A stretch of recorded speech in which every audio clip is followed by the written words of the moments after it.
اما بعد فاعوذ باللہ من الشیطان الرجیم بسم اللہ الرحمن الرحیم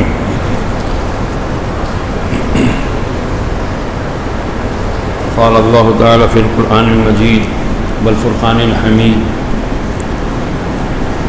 یا ایتها النفس المطمئنہ ارجعی الی ربک راضیۃ مرضیہ فادخلی فی عبادی وادخلی جنتی صدق اللہ العظیم. وقال اللہ تعالی فی القرآن المجید فی شان حبیبہ ان اللہ وملائکتہ یصلون علی النبی یا ایہا الذین آمنوا صلوا علیہ وسلموا تسلیما. اللہم صل وسلم وبارک علی سیدنا ومولانا محمد وعلی آلہ وصحبہ وبارک وسلم صلاۃ و سلام علیک یا سیدی یا رسول اللہ وعلی آلہ واصحابہ یا حبیب اللہ. بے حد اور بے انتہا حمد و ثنا اللہ وحدہ لا شریک کے لیے اور بے حد اور بے انتہا درود و سلام آپ کے محبوب دانۂ غیوب صلی اللہ تعالی علیہ وآلہ وسلم پر، آپ کے اہل بیت اطہار پر، اصحاب پر اور تمام مسلمین والمسلمات پر. اللہ تبارک و تعالی قرآن مجید فرقان حمید میں فرماتا ہے یا ایتها النفس المطمئنہ، اے وہ نفس، اے وہ جان جو مطمئن ہے، اطمینان کی راہ، اطمینان کا مرتبہ پا چکی ہے. ارجعی الی ربک راضیۃ مرضیہ، بڑھو آگے. مفہوم عرض کرتا ہوں ترجمے کا. اپنے رب کی طرف بڑھو ایسے کہ وہ تم سے راضی اور تم اس سے راضی. فادخلی فی عبادی، تو داخل ہو جاؤ بندو، وادخلی جنتی، کہ جو جنت اللہ تبارک تعالیٰ نے بنا رکھی ہے اطمینان والی جانوں کے لیے. یہ اطمینان والی جانیں کون ہیں؟ وہ جان، وہ ہستی، وہ اشخاص، مرد و عورت کہ جن کو کہ اللہ تعالیٰ نے اپنی رضا کی انہیں نوید سنا دی. رضا والے لوگ کون ہیں؟ اللہ کن سے راضی ہے؟ اللہ کن سے راضی ہے؟ اللہ ان سے راضی ہے کہ جو کہتے ہیں کہ ایاک نعبد و ایاک نستعین، ہم تیری عبادت کرتے ہیں، تجھی کو پوچھتے ہیں، تجھی سے عبادت کرتے ہیں، تجھی سے مدد مانگتے ہیں. صراط الذین انعمت علیہم، اور جو صراط مستقیم پر ہیں اور جو انعام یافتہ لوگ ہیں. اب یہ طویل فہرست ہے. غیر المغضوب علیہم ولا الضالین، وہ لوگ نہیں، ان میں سے نہ کرنا ہمیں جن پر تیرا غضب ہوا. غضب والے لوگ الگ ہیں، اطمینان اللہ کی رضا والے لوگ الگ ہیں.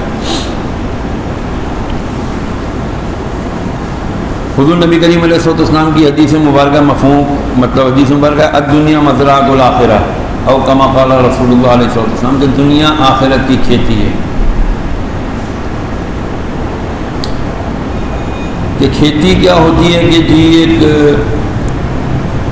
آپ کلٹیویشن کرتے ہیں، آپ فصل لگاتے ہیں. فصل لگانے کے آپ کو کچھ بنیادی اصول پورے کرنے ہوتے ہیں. زمین ہوتی ہے، سخت ہوتی ہے، تو اس کو آپ ہل چلاتے ہیں، اس کو پھاڑتے ہیں اور سخت چیزیں اس کی ابھار کے اوپر لے آتے ہیں. پھر وہ سخت چیزوں کو نکال دیا جاتا ہے، زمین بربری ہو جاتی ہے تو نرم ہو جاتی ہے. تو پھر اس نرم زمین کو اوپر نیچے ہوتی ہے تو اس کو آپ کیا کرتے ہیں؟ لیول کرتے ہیں. جب لیول کر لیتے ہیں پھر تیسرا کام کیا کرتے ہیں جی؟ اس کے اندر بیج ڈالتے ہیں. جب بیج ڈالتے ہیں تو پھر اس کے بعد وقت مناسب پر پانی دیتے ہیں. جب پانی نہیں ہوتا، نہری نظام نہیں ہوتا، تو اللہ کی رحمت یعنی بارش کا انتظار کرتے ہیں. جب بارش بھی ہو جاتی ہے تو پھر اب اس فصل کے اگنے کا اللہ کے فضل کا پھر انتظار کرتے ہیں، اس بات کا انتظار کرتے ہیں کہ یہ جو بیج ہم نے ڈالا ہے اس کو کوئی چڑیا نہ کھا جائے، کوئی کیڑا نہ لگ جائے، کیونکہ انسان کی ایک حد تک تو اس کی دسترس ہے، اس کا کنٹرول ہے، آپ کچھ بھی کر لو، لیکن اس کے بعد پھر ہونے والی چیز صرف اللہ کے چاہنے سے ہوتی ہے، اللہ کے چاہے بغیر کچھ بھی نہیں ہوتا۔ صحیح فصلیں اگتی ہیں، سب کچھ صحیح ہو جاتا ہے، فصلیں کٹ جاتی ہیں، دانہ نکل آتا ہے، تھیلوں میں بھر جاتا ہے، لیکن اگر اللہ نے نہیں چاہا تو پھر وہ انسانوں تک اس کا فائدہ نہیں پہنچتا، یا وہ چیز، وہ نعمت بندوں تک نہیں پہنچ پاتی۔ جیسا کہ ہماری حکومتیں کرتی ہیں، غریبوں سے گنا سستا خرید کے اسٹور کر لیتے ہیں، پھر اپنی چینی شکر یا شوگر جو بھی بناتے ہیں، گندم چھپا لیتے ہیں، سڑ جاتی ہے، خراب ہو جاتی ہے، دوبارہ تھیلوں میں اگنا شروع ہو جاتی ہے، لیکن انسانوں کو نہیں دیتے۔ یہ ہماری گورنمنٹس کرتی ہیں۔ تو اللہ تبارک و تعالیٰ سے ہم کیا مانگتے ہیں؟ یا اللہ تو ہم پر اپنا فضل کر، ہمیں اطمینان والی جان بنا۔ اطمینان والی جان کون تھے؟ اطمینان والی جان انبیاء اور رسول علیہ السلام، آپ کے اوپر ایمان لائے ہوئے وہ لوگ کہ جو جس بھی نبی پر ایمان لائے، جس بھی امت میں ہوئے، اگر وہ ایمان لائے اللہ کی وحدانیت پر اور اس دور کے یا اس وقت کے نبی اور رسول پر، اور ان کی شریعت کے مطابق جنہوں نے اللہ کے احکامات کو مانتے ہوئے اپنی زندگیوں کو بسر کیا، وہ اطمینان والی جان۔ اب اطمینان والی جان کو اللہ کیا فرماتا ہے کہ میں تم سے راضی ہوں، تم مجھ سے راضی ہو۔ اب کیا کرنا ہے؟ جب راضی برضا ہو گئے تو بھائی اب تو جانا ہے جنت میں، اب جنت میں داخل ہو جاؤ۔ ہم دیکھتے ہیں 61 ہجری میں جو ایک واقعہ ہوا جس کو ہم کربلا کا واقعہ کہتے ہیں، اس میں ہم جب ان نفوس قدسیہ کا، ان 72 نفوس قدسیہ کا جب تذکرہ کرتے ہیں، میں واقعہ کربلا یہاں سنانے نہیں بیٹھا، میں وہاں ان کے ایمان کے معیار کا ضرور تذکرہ کرنا چاہوں گا کہ ان کے ایمان کا معیار کیا تھا۔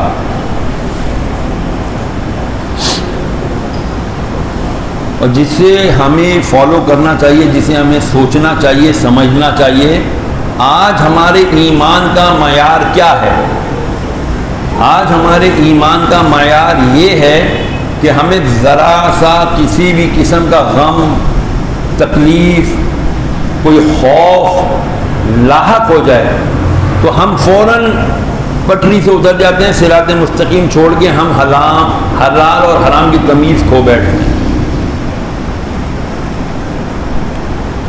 کیا امام حسین امام علی مقام کو نہیں پتا تھا کہ میرے ساتھ کیا ہونے والا ہے، میری اہل بیت کے ساتھ، میرے اہل و عیال کے ساتھ کیا ہونے والا؟ سب پتا تھا، بچپن سے ہی بتا دیا گیا تھا، باقی بلکہ ان کو عالم ارواح سے پتا تھا کہ ہم سے دین کی آبیاری کا کام لیا جائے گا، ہم نے دین کو بچانا ہے۔ حضور نبی کریم صلی اللہ تعالیٰ علیہ وسلم کی حدیث مبارکہ کو بہت غور سے سنیے گا، ہم سنتے نہیں ہیں اور سمجھتے بھی نہیں۔ حضور علیہ الصلوۃ والسلام نے ارشاد فرمایا، مجھے اپنے بعد تم پر یہ ڈر نہیں ہے، مجھے یہ خوف نہیں ہے کہ تم شرک میں مبتلا ہو جاؤ گے۔ جس نے پڑھ لیا لا الہ الا اللہ محمد الرسول اللہ صلی اللہ علیہ وسلم، اس نے وحدانیت کا اقرار کر لیا، رسالت کا اقرار کر لیا، اب وہ شرک میں مبتلا نہیں ہو سکتا unless اور until کہ وہ خود کوئی کفر نہ اختیار کر لے، مذہب نہ تبدیل کر لے، اپنے عقائد اور اپنے ایمان کو نہ بدل لے۔ سرکار نے فرمایا کہ مجھے جو خوف ہے نا وہ یہ ہے کہ تم دنیا کو بڑی چیز سمجھنے لگ جاؤ گے، تمہیں دنیا کی محبت تمہارے دلوں میں بیٹھ جائے گی۔ جب دنیا کی محبت، حضور نے فرمایا صلی اللہ علیہ وسلم کہ دنیا کی محبت بے جا محبت، جس کا کہ میں آپ ہم سب شکار ہیں. یہ دنیا کی جو محبت ہے نا، یہ تمام گناہوں کی جڑ ہے. ہم سے گناہ ہوتے ہی دنیا کی محبت کی وجہ سے. میرا گھر کرائے گا یار، اپنا گھر ہونا چاہیے. ہونا چاہیے، کس نے منع کیا؟ تو پھر اس کے لیے تب وہ کرو، کر رہے ہیں. اسٹرگل ہو رہی ہے، نہیں بنتا بھائی، مکان گھر تو بہت مہنگے ہو گئے. ٹھیک ہے جی، کوشش کرو، کیونکہ حلال میں برکت ہے، یہ یقین کرنا ہمارے اوپر لازم ہے. ہمیں یہ یقین ہی نہیں ہے کہ جی حلال میں برکت ہے. ہم کیا کہتے ہیں، اور یہ شارٹ کٹ مارو یار، اس طرح تو کچھ بھی نہیں ہوگا. کچھ نہیں ہوگا بھائی. اس سے دوستی کر لیتے ہیں، وہ بڑا آدمی ہے. اس سے کر لیتے ہیں سیٹنگ، وہ بڑا آدمی ہے، ہمارا کام کرا دے گا. حلال اور حرام ذرائع کے بارے میں سوچے بغیر پھر آدمی جب حرام ذرائع اختیار کر کے اپنے آپ کو دنیاوی طور پر مزین کر لیتا ہے. مزین مطلب اپنے آپ کو کہتا ہے یار بس اب میرے پاس تو سب کچھ ہے بھائی، میرے پاس 120 گز کا بنگلہ بن گیا بھائی، گراؤنڈ +2 کی اجازت تھی، ابھی تو 1 بنا لی ہے، 2 تو کیا میں 3 بھی بناؤں گا، دیکھنا نوٹ دوں گا. ڈائریکٹر آف لینڈ اپنا دوست ہے یار، وہ اجازت دے دے گا. تعلقات، ہم اپنے تعلقات پہ بہت بھروسہ کرتے ہیں، اللہ پہ بھروسہ نہیں کرتے. سوری ٹو سے، جب ہم ناجائز کام کرتے چلے جاتے ہیں. جب فرعون کو اللہ بے نیاز ہے، یہ یاد رکھیے گا، اللہ بے نیاز ہے. اس کو پرواہ نہیں ہے کہ اس وقت خانہ کعبہ پہ کن کی حکومت ہے، مکے میں مدینے میں. وہ وہاں بیٹھ کے اسلام کی جڑیں کاٹ رہے ہیں یا اسلام کی بنیادیں بنا رہے ہیں. اللہ کو اس کی پرواہ نہیں ہے. اللہ نے قرآن میں فرما دیا میں دین کا کام، جب تم لوگ دین سے منہ پھیر لو گے، پیچھ کر لو گے، جب تم دین سے، سورہ بقرہ غالباً ہے، جب تم دین سے پیٹ پھیر لو گے نا، تو پھر میں غیروں کو، غیر مسلموں کو، میں انہیں ایمان کی دولت سے سرفراز کروں گا اور پھر میں ان سے دین کا کام لے لوں گا. یقین نہیں آتا؟ آپ دیکھ لو، آپ جاؤ فلسطین میں، جب وہ عورتیں بچوں کو اٹھائی ہوئی ہوتی ہیں، کہتی ہیں نا، پوچھتے ہیں کیف الحال، وہ کہتی ہیں الحمدللہ. 6 ماہ کے بچے کی، اپنے بچے کی گود میں لاش اٹھائی ہوئی ہے، منہ سے جملہ کیا نکل رہا ہے؟ اللہ کا شکر ہے. یہ چیزیں دیکھ کے غیر مسلم اب اسلام قبول کر رہے ہیں کہ یار یہ کیا، ان کے اندر اتنا صبر کیسے آیا، ان کے اندر اتنی ابیلٹی کہاں سے آئی کہ یہ اپنے اس دکھ کے باوجود کہ ان کا بچہ موت کا شکار ہو چکا ہے، ان قریب یہ بھی مر جائیں گے، ان کے اوپر بمباری ہو رہی ہے اور دنیا دیکھ رہی ہے، کوئی ان کی مدد نہیں کر رہا. ان کو پتہ ہم نے مر جانا ہے، ہمیں گھسیٹ گھساٹ کے دھکیل کے اب رفاہ میں لے آئیں، یہاں پہ بھی ہم پہ بمباری ہو رہی ہے، ہمیں مارا جا رہا ہے، جینوسائیڈ ہو رہا ہے. پھر ان کے منہ سے کیا نکلتا ہے؟ الحمدللہ.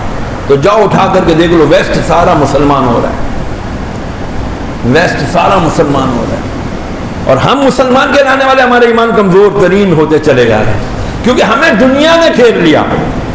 وہ کہہ رہے ہیں یار ہم تو دنیا کی عیاشی کر چکے، ہمیں وہ اطمینان نہیں ملا، ہمارے انگزائٹی ڈپریشن میں کسی قسم کی کمی نہیں آئی. ارے ہم تو یہ مسلمانوں کو دیکھتے ہیں، یہ اتنے سیٹسفائیڈ لوگ ہیں. ابھی ایک سروے ہوا ہے، وہ کہہ رہے ہیں کہ دنیا کے سب سے زیادہ مطمئن شدہ لوگ مسلمان ہیں، اطمینان شدہ لوگ. کیوں؟ وہ اللہ پہ یقین رکھتے. تو یہ جو اللہ تبارک تعالیٰ نے کہا کہ میں تم سے راضی، تم مجھ سے راضی، تو چلو جی جنت میں داخل ہو. تو جب ہم حلال حرام کی تمیز ختم کر کے بس صرف دنیا بنانے کے چکر میں لگ جاتے ہیں، نتیجہ کیا نکلتا ہے؟ اطمینان ہی نہیں ہوتا.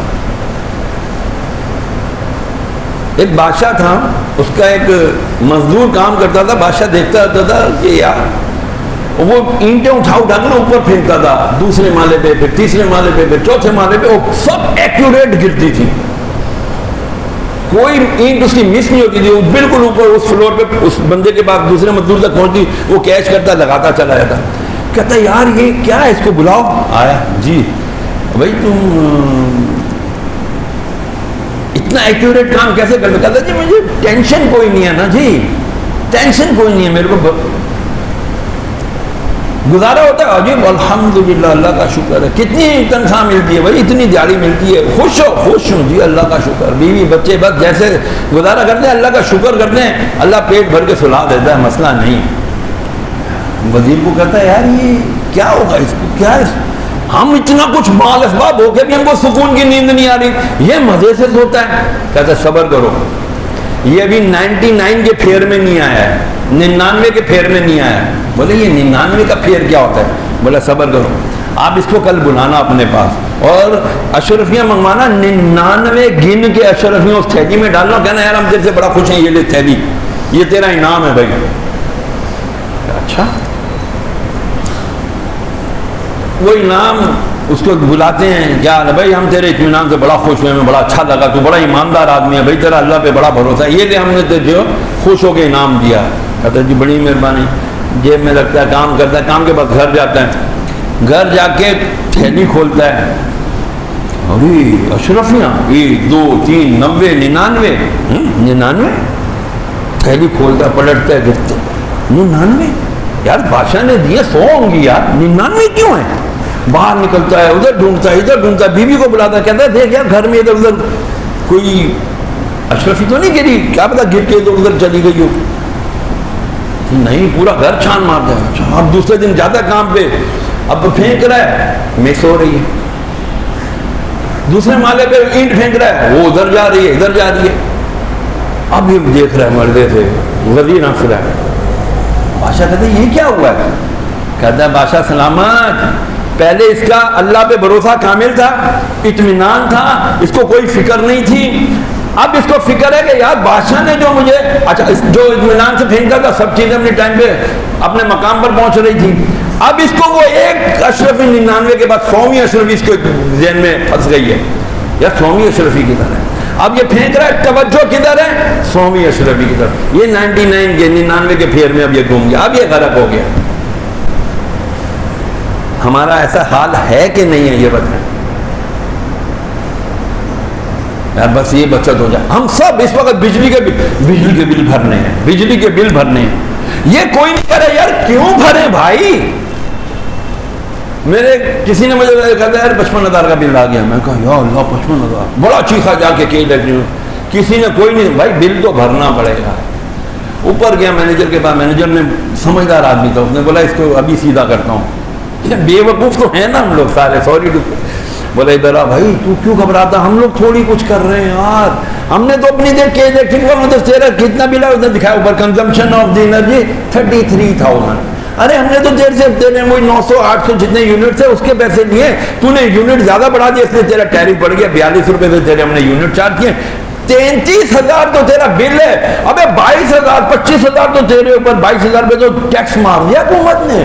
اور وہ بندہ جو پہلے کے الیکٹرک کو گالیاں دے رہا, حکومت کی ایسی کی چاہیے, حکومت کو یوں اور اس کو یوں کروں, اب وہ بڑھ گیا کدھر, حکومت کے پیچھے. کے الیکٹرک والا وہ مینیجر ہنس رہا, دیکھا کیسے میں نے بیوقوف بنایا.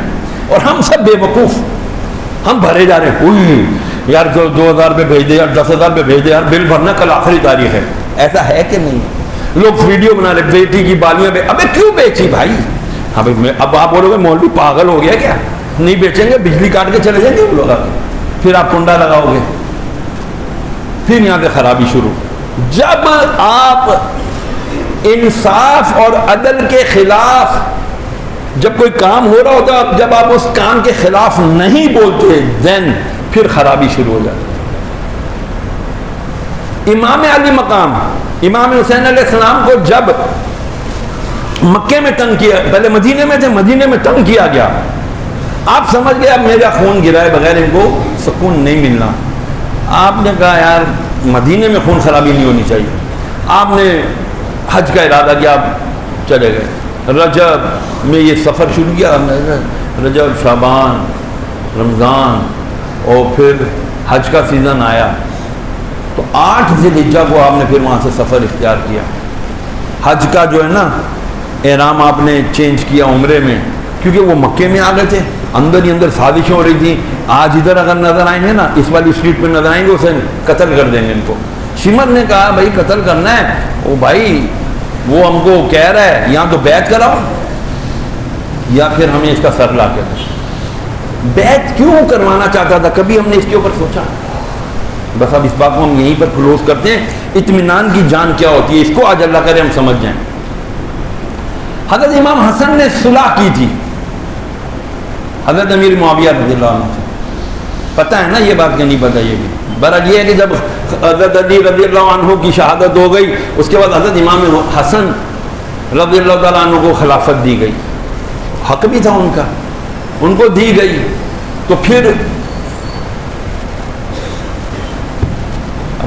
یہ وہ باتیں پتہ نہیں کرنی چاہیے نہیں کرنی. بہرحال جی وہ پھر دنیا غالب آئی.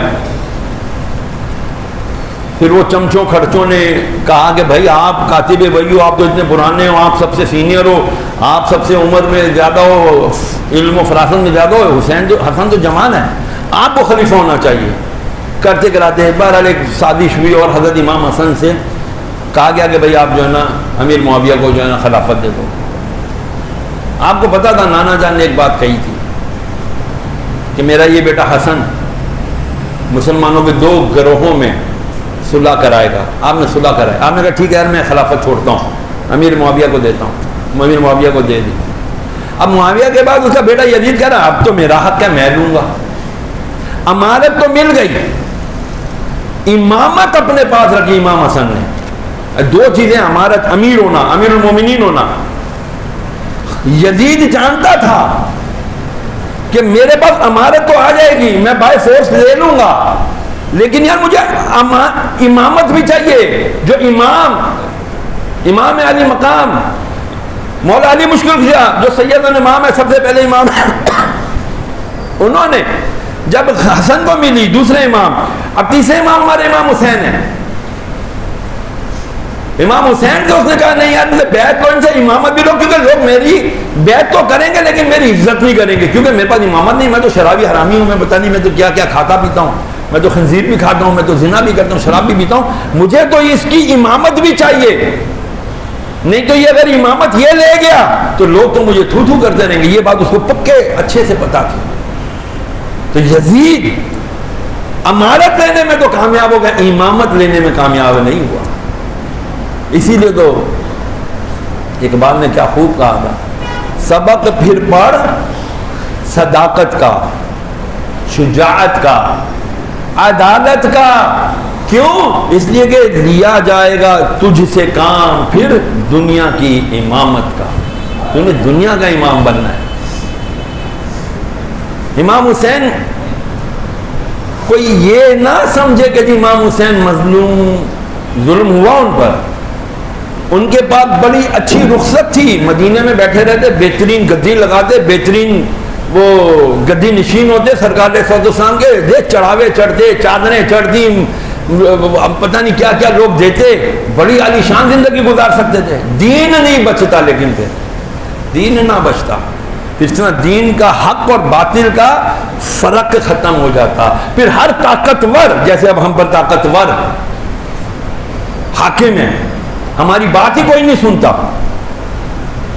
اور میں چاہوں گا آپ لوگ بھی جاؤ، اور جو آپ کے جو علماء کرام دوست احباب ہیں جن کے بعد آپ جاتے اٹھتے بیٹھتے ہیں، ان کو بولو کہ آپ لوگ بھی خدا کے لیے بات کرو کہ یہ جو کے الیکٹرک ہم پر انہی آئی پی پیز کے نام پر یہ سیاستدانوں نے، یہ بیوروکریٹس نے، یہ اسٹیبلشمنٹ والوں نے ہم پر جو مسلط کیا ہوا ہے، اس کے خلاف بولو. کیوں؟ اگر تم ظلم ہوتے دیکھتے ہو تو اس کو طاقت سے روکو، طاقت نہیں ہے تو زبان سے روکو، زبان نہیں ہے تو دل میں. اب دل میں برا جاننے والا کام نہیں ہے بھائی، سوشل میڈیا آزاد ہے، بولو اس کے خلاف، نکلو اس کے خلاف. نہیں نکلتے. امام حسین نکلے، اکیلا شخص ٹکرایا حکومت سے کہ نہیں ٹکرایا؟ تاریخ میں دوسرا کوئی شخص دکھا دو جو حکومت سے ٹکرایا ہو. حسین ٹکرایا، پاش پاش کر دیا ہو، یزیدیت کو برباد کر دیا. اللہ پہ بھروسہ کامل تھا، پتا تھا مجھے دین بچانا ہے، نانا کا دین بچانا ہے. آج ہم میں سے کسی کو اپنے دین بچانے کی فکر ہے؟ آخری بات کروں، میرے نبی نے فرمایا ظالم کو اور مظلوم کو ظلم کرنے سے روکو. صحابہ حیرت سے ایک دوسرے کو دیکھتے ہیں، یا رسول اللہ یہ کیا بات ارشاد فرمائی آپ نے؟ ظالم کو اور مظلوم کو ظلم کرنے سے روکیں. ظالم تو چلو سمجھ میں آتا ہے، ظالم کو روکنا تو بنتا ہے، مظلوم کیسے ظلم کرتا ہے؟ فرمایا مظلوم جو جان بوجھ کے ظلم برداشت کرتا ہے جیسے ہم برداشت کر رہے ہیں، ہم ظالمین میں سے ہیں. واللہ یحب الظالمین، بے شک اللہ ظالمین کو پسند نہیں کرتا. ہم اللہ کے پسندیدہ لوگ نہیں ہیں، تبھی تو آج ہمارے اوپر اس طرح یہ ظالمین مسلط ہیں. سمجھو اس بات کو، نکلو اس کے لیے، نکلو باہر. کوئی نہیں نکلتا، سب بیٹھے ہوئے یار میں نے تو بل دینا ہے، میں نے تو بل دینا ہے. حضرت تم ادھار دے دو، تم ادھار دے دو. مجھے کہتے ہیں کسی نے کہا، ابھی بھی میں کے الیکٹرک والوں سے اچھی خاصی منہ ماری کر کے آیا ہوں، گرمی کے اندر مینٹیننس کر رہے ہیں. وہ ظالموں سردیوں میں مینٹیننس ہوتی ہے. دنیا کا انٹرنیشنل لا ہے کہ انرجی سیکٹر میں مینٹیننس اونلی ان دا اچھے کلائمیٹ میں کی جاتی ہے، جب گرمی نہیں ہوتی. یہ تم اتنی سخت گرمی کے اندر پچھلے 2 مہینے میں 6 دفعہ انہوں نے ہمارا شٹ ڈاؤن کیا، کوئی نہیں نکلا. اکیلا شہریار روز پاگل نکلا ہوا گرمیوں میں ان سے لڑا رہا ہے. انشاءاللہ اطمینان ہے، مروں گا انشاءاللہ اللہ تعالیٰ کے سامنے عرض کروں گا، یا اللہ میں تیرے نبی کا نام لے کر آیا تھا، سب کو جگانے کی بھی کوشش کی ہے، نہیں جاگے میرا قصور نہیں ہے، میں اپنا فرض حق ادا کر کے آیا. اگلے جمعے سے میں نے سوچا ہے، میری ایک خواہش ہے، اب مجھے نہیں پتا یہاں پر لوگ مجھے کرنے دیں گے نہیں کرنے، کیونکہ اب یہ علماء کا حق ہے احتجاج کریں. میں یہ نہیں کہوں گا سڑک میں تو موٹر سائیکل سڑک پہ کھڑے کرنے کا مطلب میں اس پہ خلاف ہوں. ہم یہاں پر یا مین روڈ پر کھڑے ہوں گے، پلے کارڈ اٹھاؤ بھائی، لکھو اپنا احتجاج ریکارڈ کراؤ جمعے کے بعد 10 منٹ کے لیے. سب کو بتاؤ ہم کے الیکٹرک کے ظلم کے خلاف ہیں. جو کے الیکٹرک کو سپورٹ کریں سیاستدان، بیوروکریٹ، اسٹیبلشمنٹ، ہم ان کے بھی خلاف ہیں. بس یہ لکھ کے دو سب کھڑے ہو جاؤ، سب لوگ 10 منٹ دیکھو، اس کے بعد اپنے گھر چلیں. اپنا احتجاج ریکارڈ کراؤ. نہیں کراؤ گے وہی ہوتا رہے گا جو ہمارے ساتھ ہوا ہے. آج دنیا میں نام دیا جاتا حسین کا، کس کے لیے؟ شجاعت کے لیے، بہادری کے لیے، عدالت کے لیے، دین اسلام کی سربلندی کا. اگر کوئی استعارہ ہے، کوئی سائن ہے، کوئی سمبل ہے تو وہ حسین ہے. ہم بھی اپنے آپ کو حسینی کہتے ہیں، ہم بھی حسین والے ہیں، ہم بھی جو ہے نا نبی کے نام لینے والے ہیں. کیسے نام لینے والے ہیں؟ ظلم کے خلاف آواز اٹھاتے نہیں، ہم کہتے ہیں نبی کے نام لینے والے. اللہ تعالیٰ ہمارے حال پر رحم فرمائے، آمین.